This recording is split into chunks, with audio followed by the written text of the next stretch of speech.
Paano nga ba gumawa ng cellphone charger power bank at pwede sa ilaw? Rechargeable po ito na automatic. Ganito po unang step gagawin natin. So depende sa inyo kung ilang battery ang gagawin yung power bank. So sa akin, dalawa lang. Okay, so paano nga ba mag-inang? So kailangan meron kang 60 watts na soldering iron para madaling kumapit. So ito po yung positive ng ating 3.7 na lithium battery.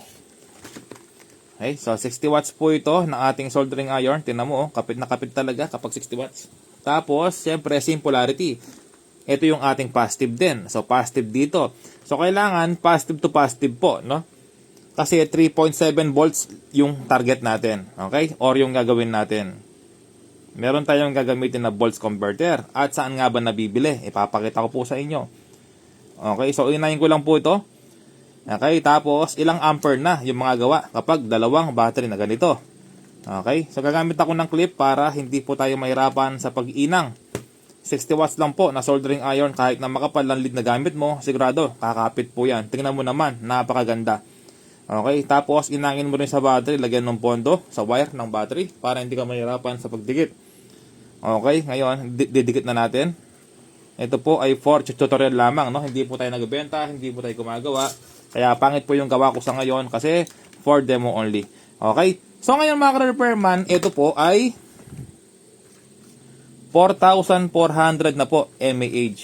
Or madaling salita, 4.4 ampere hour na po. Okay? Dahil kada isang battery ay 3.7 volts, 2,200 mAh or 2.2 ampere hour. So pinagsama ko sila, ginawa ko siyang parallel, so magiging 4.4 mAh na po. Okay, so positive po ito, tapos negative.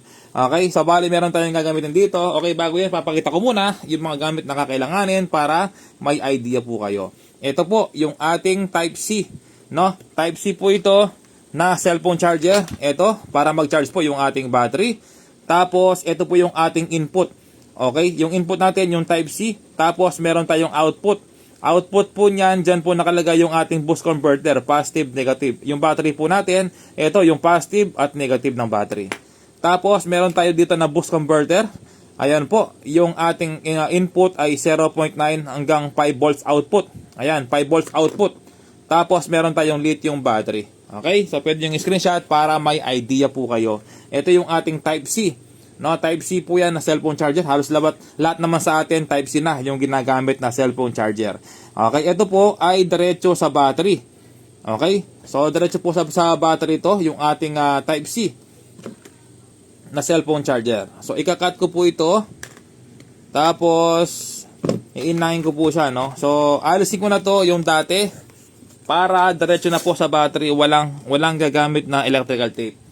Okay, so dahil meron po akong bago dito, napakarami, ito rin yung ginagamit ko sa mga Bluetooth speaker kapag sira yung charging pin. Ayan po, oh. So mangyayari po, ito yung battery ng ating Bluetooth speaker. Na battery yan, positive, negative, ayan, oh, positive, negative. At dyan na po i-charge yung cellphone charger Type-C ng inyong Bluetooth speaker. Ayan po, napakarami tayo, no? Kasi marami pumupunta rito, yung mga sira po yung kanilang mga charging pin ng kanilang Bluetooth speaker.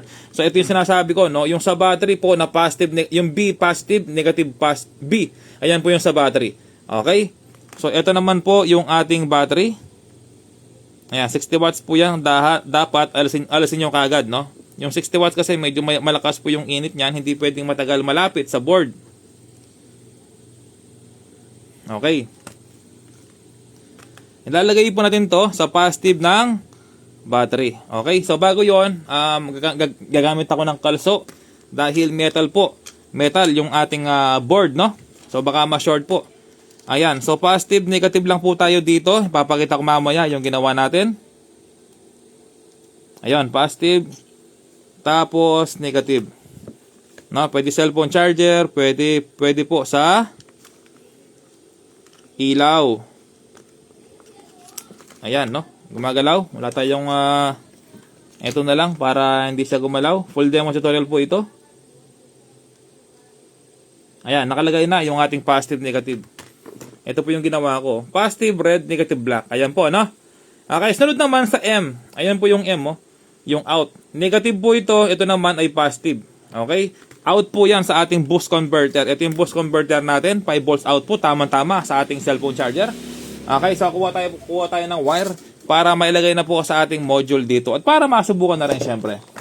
Okay, so kuha tayo ng wire. Heto na siya. Sobrang haba ng video kaya kinat ko, no? So, bali, ito yung ating output na pupunta sa ating boost converter. Positive, negative. Ito po siya. Positive, negative. Ganun lang kadali. Ngayon, subukan na natin, no? Ilaw muna.